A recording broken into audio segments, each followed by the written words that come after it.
Welcome back. સમાચારો સાથે આગળ વધીએ. ભારત સામે પાકિસ્તાનની ટીમ જાણે ઘૂંટણીએ પડી ગઈ. સરેન્ડર કરી દીધું. ભારતની પાકિસ્તાન સામે 61 રને શાનદાર જીત થઈ.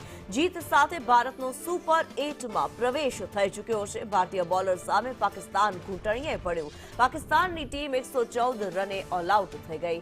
પાકિસ્તાન સામે ગુજરાતી ખેલાડીનું દમદાર પ્રદર્શન જોવા મળ્યું છે. બુમરાહ, અક્ષર અને હાર્દિકે બે વિકેટો લીધી હતી. વરુણ 2 અને તિલક વર્માએ પણ 1 વિકેટ ઝડપી.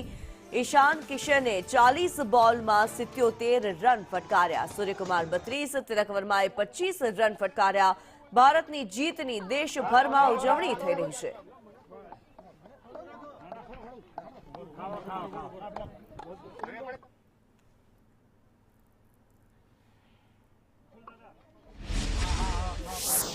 ટીમ ઇન્ડિયાનું કોમ્બિનેશન અને કોન્ફિડન્સ એવો હતો કે પાકિસ્તાનની ટીમ સામે બેસ્ટ ટીમ એ લોકો અને એ લોકોની સ્કિલ છે એક્ઝિક્યુટ કરશે અને એ લોકોએ ઓબ્વિયસલી જે છે એક્ઝિક્યુટ કર્યું અને એમનું રિઝલ્ટ આખી દુનિયા સામે દેખાઈ રહ્યું છે.